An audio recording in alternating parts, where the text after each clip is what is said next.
而另外，我们再来看看呢，包括现在在国际上发生一件事情，胡塞组织他们在红海这里说，我把一艘在这个美国航空母舰杜鲁门号，我对它发动攻击，结果也把这个它头顶上飞的一架战斗机 F-18战斗机，我把它给射下来了。那这个此言真的还是假的我们来看看美军也说对不过我们的飞机折损并不是从胡塞组织把我们打下来的，而是这个是这个被飞弹被这个飞弹巡洋舰盖兹堡号错误的开火击落，也就是说自己人误射自己人，他的意思大概是这样。可是外界会觉得说你疑点重重。包括这个战斗机上一定有一些敌我识别系统，你怎么会这么瞎嘞？把自己的飞机给打下来嘞？而且我们看到呢，盖茨堡号是这个提康罗德号加级它已经是一个待退休的飞弹舰，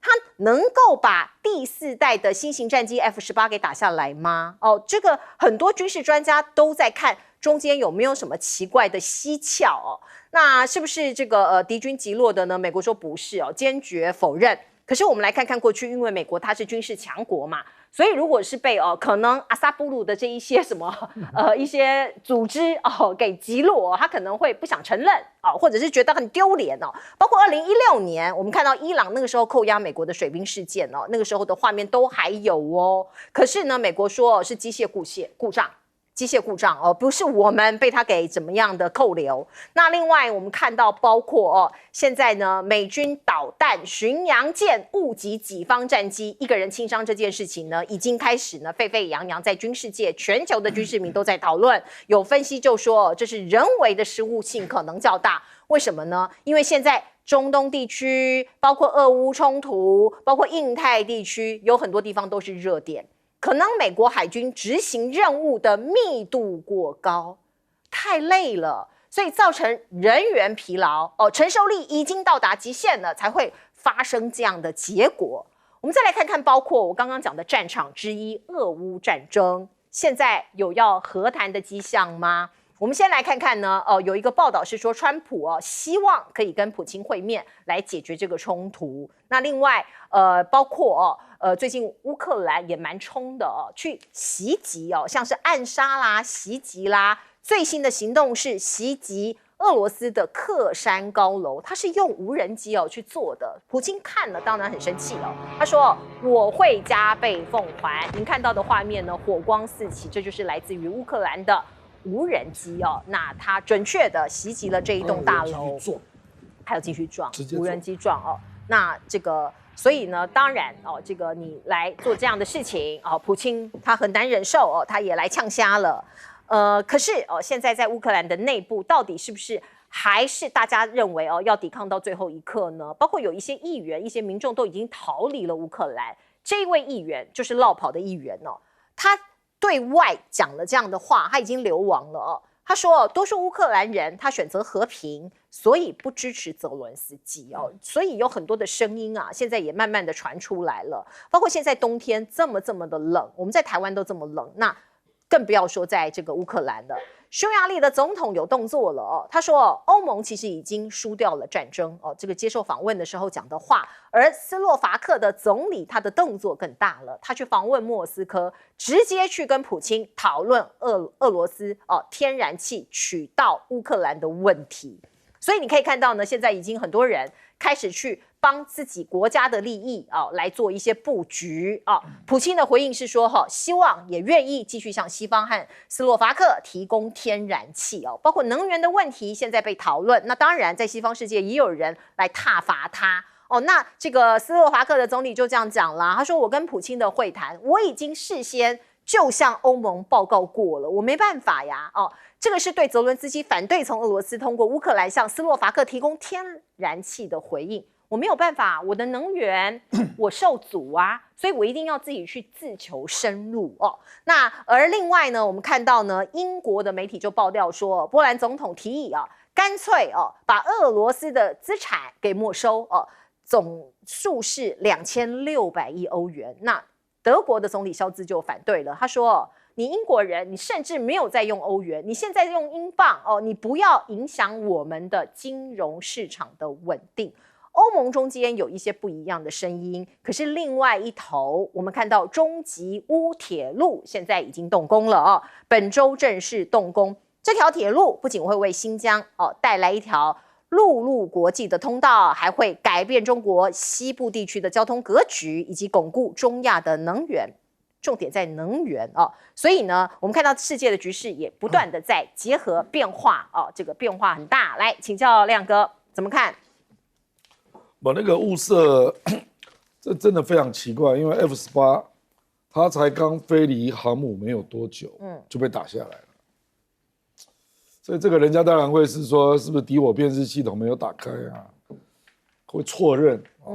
这个坦白讲，真的难以想象啊，蛮瞎的。以美国这样的一个国家啊，这如果是印度，我会比较可以理解。你这样污蔑印度人，他们会来抗议。美国实在难以想象啊。那俄乌战争现在是这样啊，那个乌克兰用那个无人机直接去撞那个喀山的大楼啊。普京刚刚也做了一些动作啊，刚刚有不知道6还是8枚导弹射到基辅啊。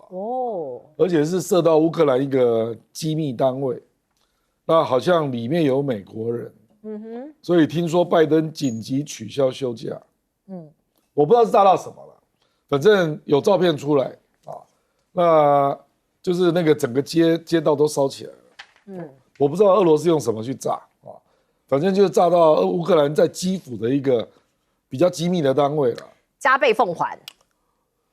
因为你炸喀山大楼，那个是指标性的大楼啊，对，所以坦白说了，这个双方你来我往啊，也不知道因为目前你看到那个，事实上欧洲国家越来越不看好战局嘛，那欧洲目前能够讲的只有说，你乌克兰要降低征兵年龄，那送来我们这边受训，那你才有办法继续打下去啊。不然他已经没有人了，人力不够啊，你怎么打下去？可是目前看起来，川普即使上台，我也看不出这个乌克兰可以立刻同意啦。比如说我不加入北约啦，以现有的疆界为准来画停战线啦。我觉得乌克兰要答应也非常困难，因为你这个不是形同投降吗？所以他内部一定会有一种声音啊。说你这样安全保障怎么办？就你签了之后，你如何保证俄罗斯不会打？对，这个问题其实没有人能够回答了。可是到目前为止，我们看到，目前还是周边国家了，像匈牙利啊、斯洛伐克啊那些本来就跟俄罗斯关系比较好的，可是核心的国家都不讲话。可是我觉得他们也拿不出办法，尤其是川普，我认为他现在讲的都是大话了。他讲了一句话嘛，他说我会叫乌克兰上谈判桌，那你俄罗斯赶快跟他谈出和解的条件，不然我就无限量的供应乌克兰。你认为川普这种事做得出来吗？不可能。这个一听就觉得像吹牛啊。对啊，所以我真的不知道这个结局要怎么弄了啊。那中吉乌铁路是这样了，就是前一阵子就是在做可行性评估，因为这个铁路有相当大的难度了，是。那它最大的意义就是它绕过俄罗斯，等于是中国大陆有一个新的一带一路的铁路啊，可以经过中吉乌，然后经过伊朗，然后可以穿进去欧洲，土耳其啦啊，那俄罗斯是很不愿意的啦，所以挡了25年。那现在因为形势比人强啊，因为你跟欧洲要和解不容易嘛。所以这个坦白讲是俄乌战争造成的中国大陆在战略上的一个利多了。那新建我估计在2年之后大概就会盖好了。这么快啊？不，因为没有很长了。重点是它还要拉长，还要拉到土耳其、对，伊朗、土耳其，然后要进入南欧。这条如果拉出来了，那对俄罗斯唯一经过一带一路的铁路。当然有伤啊，对，当然。可是这个没有办法，没办法，形势已经形成。对啊，因为俄罗斯现在还在战场上面哦，它有很多这个至爱难行的地方。来请教姜老师。我同意郑亮刚刚讲的，说乌克兰好像很难接受俄罗斯现在的条件啊，来和谈。俄罗斯是希望说恢复到2022年战争刚开始的时候，在土耳其伊斯坦堡的和谈啊，那个时候被英国和美国给破坏了，所以就没有继续谈下去。所以泽连斯基怎么下台？如果他现在接受了俄罗斯的条件，那他怎么对这过去2年这样国家惨重的伤亡有所交代呢？他显然并没有收复失土，没有收复克里米亚，更不要说乌东了。那所以这个很难交代。我有一个我个人的预言吧，很可能泽连斯基的一个最好的下场，就是他选择流亡美国啊。他在美国有资产，美国也会保护他。然后继任者，乌克兰的继任者，因为没有这个前朝的这个一个包袱重担了，那么就可以呢来跟俄罗斯做和谈。这个对泽连斯基个人当然在历史上的名声有所羞辱啊，不过也不是一件什么坏事啊。实际上，今天这个俄罗斯和乌克兰的这个战局啊，乌克兰变成这样子家破人亡的惨状啊，如川普所说的，很多城一个房子都没有，一栋楼都没有了，人民根本不可能回去重建啊。变成今天这个样子，其实泽连斯基要负很大的责任啊。还记不记得当初俄罗斯进兵的时候，他提出几个条件？一个是去军事化，就是不能参加北约；第二个是去纳粹化，就是你不可以再排俄啊，也包括排斥你自己国内的恶语。大家可能知道，泽连斯基做了很多非常骇人听闻的话，焚书虽然没有坑儒他把图书馆里所有俄文书籍全部都给挪出来。那俄国音乐也没有，柴可夫斯基通通都没有了啊。那最近这件事情还延伸到立陶宛，立陶宛也在挣扎，因为他们每年圣诞节的时候都会播柴可夫斯基的《胡桃钳》的这个音乐剧啊。那到底他的国家文化中心要不要播呢？他的新的文化部部长说他愿意播，因为他不认为这个跟俄乌战争有什么关联。但是呢，国内也有很多反对，所以就变成这样的分裂。为了俄乌战争而把俄国文化一切都排除，这样成什么话？是没有错。其实俄罗斯的这个艺术上面的这个成就是非常高的，很可惜。来，彬哥，这个美军误击事件，这个真的很怪。因为一般来说，提康德罗加级巡洋舰在美国航母战斗群里头，它负担的就是带刀侍卫，整个区域防空是由它来管制的。其实它的防空管制不是航母本身，是由提康德罗加级。那他自己负责管控这个空中，他自己把它误击，这会不会太好笑？这简直有问题嘛！所以我觉得这中间问题重重。因为最近这几年，大家如果有注意的话，美国海军很奇怪，他连续已经有10几名，包括舰长、包括指挥官这些人，被因为对他们的指挥能力丧失信心被撤换。这个很奇怪，这是不是因为他们的就是长期以来勤务压力太大，然后一直要面对不断长时间的高强度任务，所以造成了他们这些指挥官身心俱疲。那实际上人是有极限的，如果一直不断的去操，让他处在高强度的情况下，那失误的可能性就会提高。那这就非常危险，尤其是现在的这种高科技的这种战争里头，你一个失误可能会造成那个都是上亿美金的损失啊。所以这个美国自己要去注意到他们现在海军方面的问题到底是什么。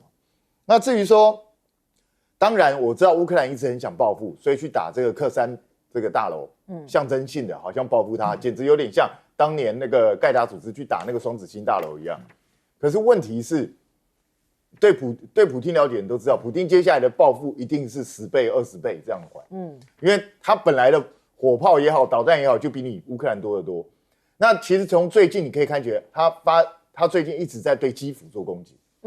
这个就是包括报复之前他们的将军被干掉，然后再包括对你最近一连串的攻击的回击。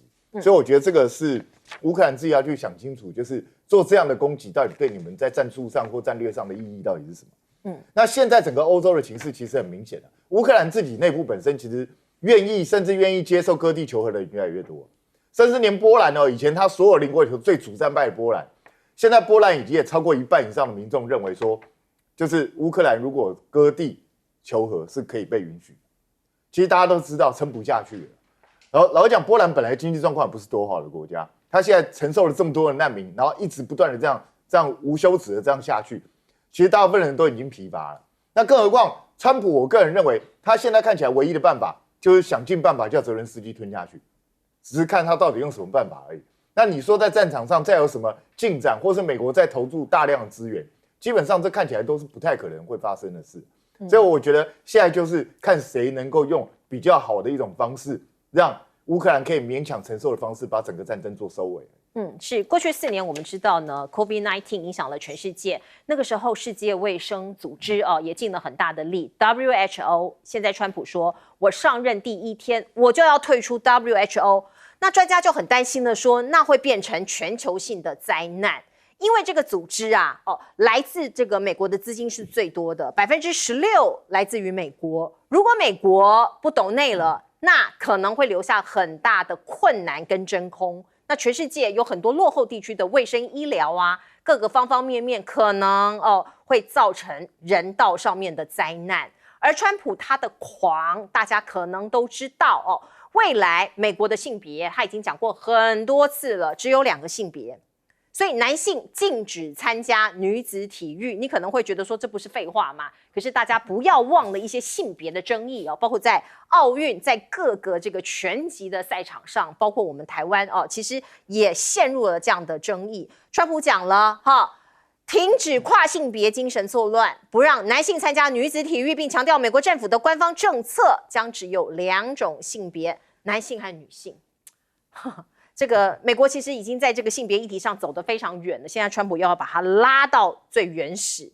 而另外我们看到，包括巴拿马总统穆里诺就最近很生气，因为川普说，我上任之后，你这个巴拿马运河回归美国呀。他当然很生气，他说你在说什么？那本来都是我们的而我们看到呢，川普这个狂人说，未来我要打造一个纯粹美国制造的导弹防御系统，从头到尾都由我们美国人自己做，我们可以击下天上掉下来的一根针这个是多么强大的防御系统。可是他的这个有时候反反复复就体现在其他的地方，包括 TikTok， 他现在说这个有功帮我助选所以值得保留。所以未来美国有很多的政策，你必须想你必须看它可能整个是倒过来的而另外呢，马斯克未来在川普的政府里头可能也会扮演非常大的角色，已经有议员在说了，马斯克你现在是不是总理？你的权力有那么大吗？川普自己跳出来说，我才是总统，让位给马斯克这个言论是谣言。当然你不会让位，可是马斯克说的话你都言听计从，大家担心的是这个。包括你看到呢，川普还没上任，马斯克他就发文反对政府资金的措施，结果几个小时之后，川普真的出面介入了耶。所以我们看到现在的拜登政府就立刻支持的这个支出法案就宣告终止了。所以你可以看到马斯克他能够发挥多大的影响力，未来可能真的很大。包括他出手挡下美国限制对中投资法，对中国的投资法他也出手了，因为大家知道马斯克他的特斯拉在这个上海有厂嘛马斯克他就反对因为包括现在的这个美中企业上面的对峙是很严重的，所以这个本来的这个防止中国的这个企业法案，目的在避免关键先进技术流入中国，协助中国制造精密武器，威胁国安。可是有部分的法案现在被移除了，据说也有马斯克反对的身影在里面。而其实从选前到选后，都有很多人说马斯克被中国大陆这边寄予厚望希望他可以变成这个算是避免川普对华强硬政策的一个中间的中间人那未来大家就继续的观察。而中美晶片战打到现在，有人说了大实话，说了大白话，这是即将卸任的美国商务部部长雷蒙多他说了他说用晶片禁令阻挡中国是白费功夫。他说让中国没有办法从美国进口高阶晶片的晶片法案只是白费功，加快创新才是美国领先中国的根本之道。所以方向错了我们看到呢，包括现在中国大陆比较低端的技术的领域，现在已经慢慢的取得优势了哦。这个西方世界也都在担心。前谷歌的 CEO 甚至预言说，AI 的战斗最后中国会击败美国，这是来自于施密特的预言。而另外，现在在中国大陆有一桩新闻据说很多网民都很开心因为俄罗斯很厉害，他宣布自己研发了 EUV 光刻机，所以网友就说老大哥给力呀，华为有救了。这是来自于中国网民的欢呼。来请教亮哥怎么看？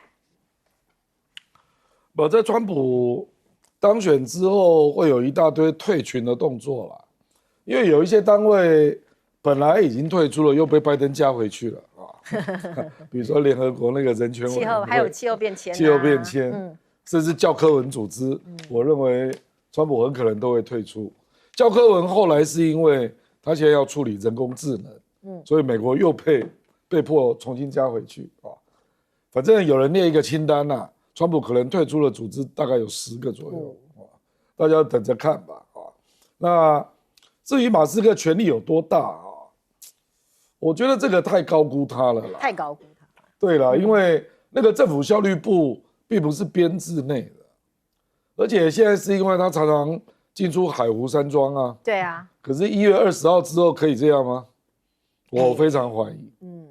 我觉得是川普，因为他想听他的意见，因为他的幕僚群现在都在海湖山庄嘛，那包括人事案还有一些大政策的拟定所以你现在就会常常看到他的声音。可是等他上任，他就住在白宫了。白宫不是随便人都可以进去没有，很难很难我可能给他特别 pass 的。可以吗？就是可能会有一些问题找他去问可是我认为，而且马斯克你也知道，他是生在南非，他并不能选总统，除非你去修改法律。所以基本上你不要吓死那个 Jelly Fans。他已经在等了。Jelly Fans 已经受不了了，你是要干嘛？知道他不能选所以我觉得共和党对他的理解比较像了，说你好像是一个无形的总理了。那美国没有总理嘛，只有国务院，那是国务卿什么。不过我认为马斯克确实会在美国的一些重大的经济科技政策上发挥作用，比如说 NASA 就摆明了就是给马斯克了，所以就找了一个随便的人去接 NASA，那就摆明就是要跟他合作的那我认为美国未来的低空经济，无人驾驶，他也会发挥很大的权力那我认为他也是对中国的一个密使这个大概是很多人在忧虑的部分那中国大陆当然知道这个所以一定会给他极高的规格，因为他老妈就住在上海还在还在所以就说他有很多理由去中国对，他可以说我去上海看我的工厂，对我去找我老妈那我认为中国大陆当然是希望他能够成为一个缓和美中矛盾的一个重要人物啦，桥梁。对啦，因为坦白说，那个宪中投资法案，那个就是一些只有意识形态的人搞的法案嘛。事实上，我坦白说啦，川普现在任命的几个人，基本上他对这个法案是不是支持，我都怀疑。比如说他的商务部长 Lutnick 他的财政部长贝森特，他们会支持这种法案吗？我都打个问号了。那更不要讲马斯克所以我坦白说，我认为川普对财经经济他还是有他的理性在啦他不会像我认为拜登到后期已经乱了套了事实上川普制裁中国的企业大概只制裁了617家，那到了拜登已经快要1500家3倍我认为拜登已经乱了所以 Raimondo 现在突然又醒因为他快卸任了。事实上，他本来就是这样的思维。他是罗德岛的州长而且以前就是在促进中小企业的。他是来当拜登的商务部长，他不得不就跟进了这些意识形态的论调。他现在终于又恢复正常了。我觉得这种思考可能更多人明年会更明显，是因为明年2025中国制造就要进入清盘了啦。那美国就会知道。请问你有赌注吗？目前《南华早报》说，中国大陆的兑现率是86%。我们天下杂志也做了评估，认为大部分都完成了。这么厉害，就是2015 10年的中国制造，有。那美国恐怕也要面对这个问题了。好，我们进一下广告。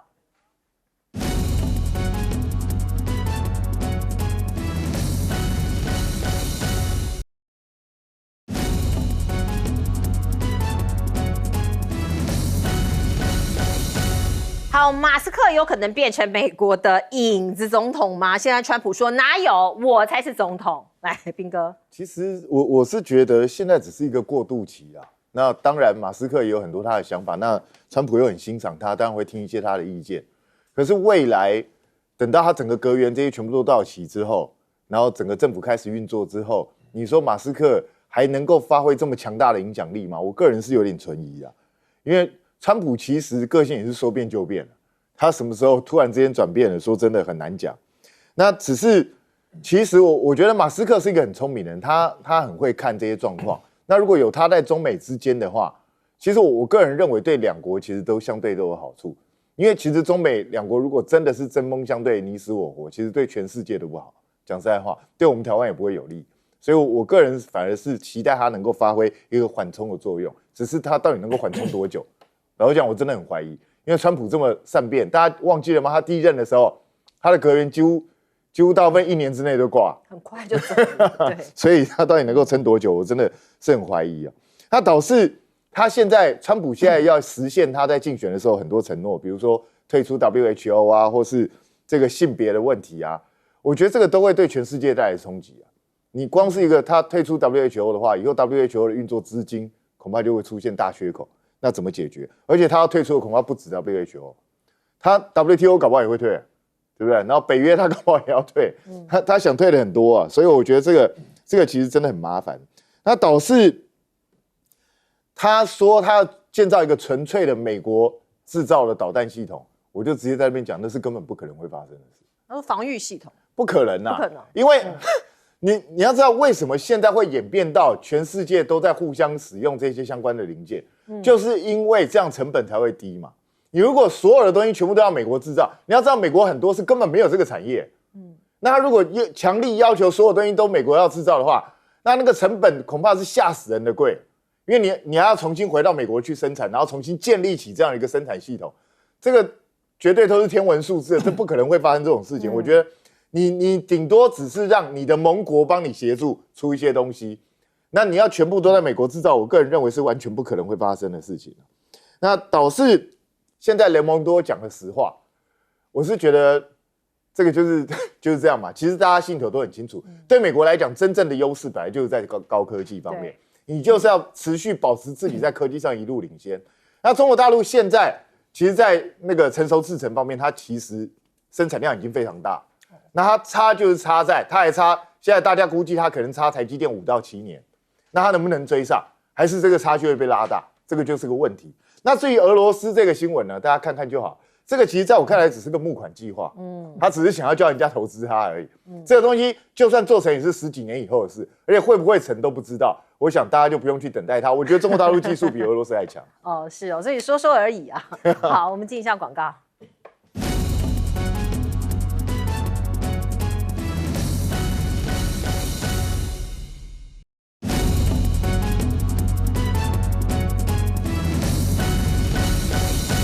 好，我们最后时间留给强老师。好，雷蒙多说的这个所谓最后时刻的大白话啊，拜登政府的小院高墙政策啊，其实说起来对中国大陆，它主要在这晶片上有3大措施哈，一个就是限制尖端晶片出口到大陆去，第二个还限制高性能的记忆体出口，第三呢，就是逐步的随时要更新所谓实体名单，就是禁止大陆的产业跟美国做买卖、做生意的这种电子方面的产业，这个名单呢随时检讨、随时调整。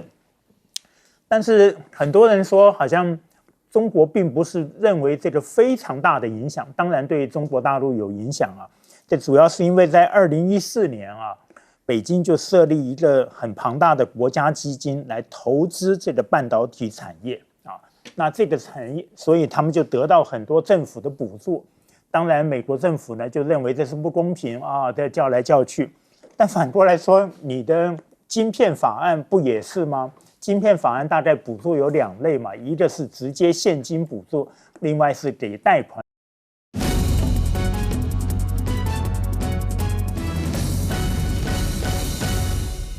欢迎您回到新闻大白话的节目现场，我是前次介绍这1个小时的来宾。首先是耶鲁政治学博士郭正亮，平安，以及资深媒体人谢寒冰。主持人好，大家好。另外介绍我们时事评论员江宝珍老师。大家好，圣诞快乐！圣诞快乐，观众朋友，这个季节哦，其实天气很冷，可是一般来说应该是一个欢乐的季节。可是，在政治上的纷纷扰扰，很多人觉得很厌烦。包括在冬天的青鸟乱飞哦，您看到的青鸟在台北飞来飞去，南部的青鸟说是哦，也接受了一些补助，飞来台北哦，一起这个共襄盛举。可是台南市议员蔡玉辉就爆料说啊，台南这些青鸟其实是有人给他钱哦，给他补助北上声援呐。好，那我们来问了一下，什么叫做台南大专学生中心？因为这是蔡玉辉说的嘛，说是台南大专学生中心有补助车票钱。哦，那它是教育部底下的吗？还是哪里底下的一个单位呢？结果查了一下哦，发现这个台南大专中心是隶属台湾基督教长老教会哦。那目标是期许学生能够成为未来台湾的良心跟希望。我们看到呢，这些学生也说对哦，他们有收到这个高铁票的补助款，大概来回2700左右。哦，那可是呢，我们就可以看到呢，过去有立法委员也指出来说，这个长老教会其实有接受国家的补助，包括高金素梅已经讲过了，原民会在112年编列了6830万哦，这个数字也不小，就是捐助这个教会来推动族语。可是有没有可能他们用在板豆哦？大家看到在凯达格兰大道上面的板豆，还有包括在青鸟的各项的活动的车票补助啦哦。我们看到呢，青鸟啊，哦，这个到处乱飞，那年纪呢，老中青都有，有一些比较年轻的青鸟，在立法院的外头包围的时候喊冲喊撞，结果撞到一些比较老的青鸟哦。那有一些年长者哦被撞到住院，可是到现在我们看到年轻的青鸟也没有出来道歉。总之是一团乱哦。而另外，我们看到很多的立法委员在立法院，尤其是执政党的立法委员说，国家要亡了。国家要灭了，我们要革命哦！包括你看到黄捷讲了嘛，国家都要毁灭了，所以革命啊，哦，没事，没关系，破窗这些怕什么？还怕踩草皮吗？哦，包括这个沈伯洋委员也讲说，他要阻止开会啊，一个人要跟7个人打，都讲得很悲愤呐。许志杰呀，还有包括你看到吴沛忆呀，哦，李博毅都很悲愤哦。高雄来的这些立法委员，可是怎么搞的？一转头之后，粉墨登场，鱿鱼游戏，2024年的鱿鱼游戏在高雄，你看到一字排开，所以你在抗争，你在悲愤，都是演戏吗？哦，还是粉墨登场，这个衣服一穿就变了一个人，衣服一拿下来又是另外一个人呢？哦，包括我们看到2015年有网友想起了这一段往事，反课纲学生在同学去世之后，他们也去包围了，包括教育部嘛，哦。可是呢，很激烈的冲突之后，也是一转眼自己在 social media 上面 po 像这样子的，还开心的这个吃烧烤这样子的画面，所以很多人都搞不清楚哦，立法委员可能在演戏，或者是群众运动，也有人在跑龙套马哦，大家可能要把眼睛再张大一点点。那另外呢，我们看到立法委员在立法院里头打得乱七八糟，破坏公务，场外也一样哦，有人拿出了油压剪。这一幕发生在青鸟聚集的立法院外头，钟嘉宾委员拿出油压剪破坏铁马护栏的钢索，帮助青鸟说：“来，赶快进来，朝立法院前进哦。”所以也有人去检举说：“这些应该都是公务吧？你是不是涉及损坏公务罪呢？有没有可能？这些东西是不是应该要就责呢？还有包括钟嘉宾，又是钟嘉宾破窗闯一场。”拆窗户，在那个月黑风高的晚上，大家都一样都在破窗哦。那涉及损坏公务员职务上掌管之物品，会吃上官司吗？这边打一个问号，还是说立法委员都有豁免权呢？赖清德总统未来会把国家带领到哪个方向，我们还不知道。不过美商协会的会长美台商会的会长韩汝博他说他预测了，他说赖清德总统将向川普提交雄心勃勃的安全计划。到底什么是雄心勃勃的安全计划？我现在不知道。可是一般除了购买更多的军武这个武器之外，有没有可能来对照组来了？这是乌克兰的总统泽伦斯基，记得吗？在这个川普当选前后，他曾经赴美向拜登提交胜利计划，然后美国不以为然。他的胜利计划除了说希望能够让乌克兰进入北约，还有包括呢，他要反攻这个俄罗斯所属的库斯克像这样子的一些计划在里头。那我们的总统会提出什么样的计划？有没有可能也被无视呢？我们还看到现在呢，川普现在门前络绎不绝的访客都来了，包括日本的已故的这个前首相安倍晋三的遗孀，这个安倍昭惠，前一阵子不是跑去拜访他吗？那讲到了全球的情势川普就说，为了世界和平，中国和台湾是重大议题，仿佛他今天才知道这件事情还是说安倍昭惠说服了他这是重大议题网友就说，之前川普都不知道吗？还是说对国际局势不甚了解这个也是打上一个问号。来，先请教亮哥怎么看？包括青鸟他们这个还有车票的补助我有去查了，台北到台南高铁票价是945，来回啦。单程单程，可是2700也远超过啊。对吼，对啊，那是还有计程车费，多了700多块，多了将近800块啊。可能是便当钱。这个问题是这样啦，就是你长老教会事实上本来既然教会就是支持这个运动的嘛，大家都知道。那前一阵子还在烤牛肉，你记不记得那可是你就不要那边装嘛，你就直接承认这些青鸟是被你动员从台南来的嘛，就不那边装圣人嘛，就是动员来的嘛。而且我讲白了，这种动员一点意义都没有了。我们又不是没有搞过群众运动，群众运动你若要冲击体制你就要有准备坐牢的决心呐。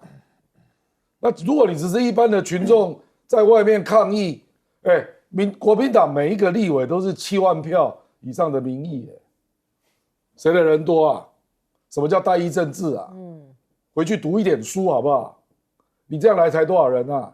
有到1万吗？国民党一个立委就7万票以上啊，这个叫议会政治啦。结果本来要去冲场啊，不是有好几个吗？包括那个庄瑞雄啊、沈伯洋啊，不是在那边？我跟你讲，这个叫做教唆犯罪。对，叫他们进来，既然就违法那你不是教唆犯罪？那后来现在不是曝光吗？听说是柯建铭接到一通神秘电话，叫青鸟不要冲场。是谁打的？我猜是潘孟安啊，比较有可能的嘛。就是你去想一想，所以我说这个东西的逻辑是什么？你是执政党，如果青鸟真的冲进去立法院，那我跟你讲，你这个会期的总预算也不用审了。那你赖清德的报复怎么落实？你的报复一定是在新的资本支出里面嘛，那你就不用审了嘛。那现在被占领怎样？下礼拜2再来表决啊，还不这样过？所以我觉得根本的问题在哪里？根本的问题是民进党你国会选输了，可是你不认输啊。我跟你讲，这个在全世界都没有什么好说的啦。而且你用的是差1票，你是51票比62票，蓝白加起来，你去全世界问嘛，当这62票决定要通过一个法案，你不认，这个看哪一个国家说得通？而且柯建铭都是胡说八道嘛，他说这3个法案过，那1个月内台湾就亡国了，亡国，你到底在说什么？毁台集团，我们这个选罢法。加上身份证影本，我们目前总统独立参选就是这样。你要选一个总统，他独立参选就要身份证影本，你要罢免一个立委不用身份证影本，这个逻辑说不通吧？这个会亡国吗？财政收支划分那总共现在我们的总预算是3兆1500亿，那没有做了，有些是法定支出了，闪不掉。那可以裁量性的支出大概也有1兆5000亿左右嘛。那现在通过的法案是3700多亿，要从中央拨到地方，这样会亡国。好，那宪法诉讼法，宪法诉讼法就是本来8票可以开议，现在变成9票，就这样。这个确实有个玄机，不是10票吗？没有，它是9票。哦，9票，9票啊。就是说这个问题是在说，万一那个大法官都被拒绝怎么办？对，这个我同意了。所以人家有加注一个但书啊，2个月内一定要选出来。要补足。所以蓝白绝对没有意思要让你开不成会啊。不然怎么会有这一条？对，2个月内一定要选出来这一条呢？所以我坦白说了，没有错了，这个宪法诉讼法它是最可能送去释宪的啦。那我就来看你这个宪法法庭怎么释宪了。如果另外2个案你也接受释宪了，那你这个大法官真的被人家看不起了。加个身份证影本可以释宪了。财政收支划分，地方要更多的钱，这样可以释宪了。2012年赖清德的影片现在到处乱传。2012啦。2012啊。对。2012那个时候我们的总预算大概只有2兆出头。我们刚刚有播过了。对吧？我的意思就是说，那个时候人家要挪的钱也是不是接近2000亿？对。那不是一样1/10？他说你现在3000亿啊。那就是1/10啊。对啊。你要看你的总预算的额度嘛。是。所以我的意思是说，跟当年的逻辑都一样。没错。而且不只可以找到赖清德的影片，一大堆人都讲过类似的话啦。你这个大法官是那个宪法法庭，你如果受理这种释宪案，我就摆明看不起你了。我说实在啦，就是宪法诉讼法没有做，你可以去要求啦，就是你要赶快补正法官嘛。那8个到9个，国家就亡了。少来这一套啦，这就笑死人嘛。然后你国会选输了，我们举例啦，美国这次共和党众议院事实上只赢民主党赢6席耶。你看川普开一大堆支票，好像他要过的样子。这个如果到台湾，我跟你讲，川普你一条都不会过了，就是这样啊。是，所以这个时空环境不同哦。过去讲的说 OK 哦，这个赶快要求，现在做了同样的事情，就说不行，你们这个是让国家灭亡。其实我还蛮期待民进党把宪诉法拿去释宪，自己审自己的案子。因为这是涉及大法官治理本身的东西，这样可以释宪吗？我觉得这个本身有点奇怪。我看到时候他们怎么绕过这个法律上的 bug。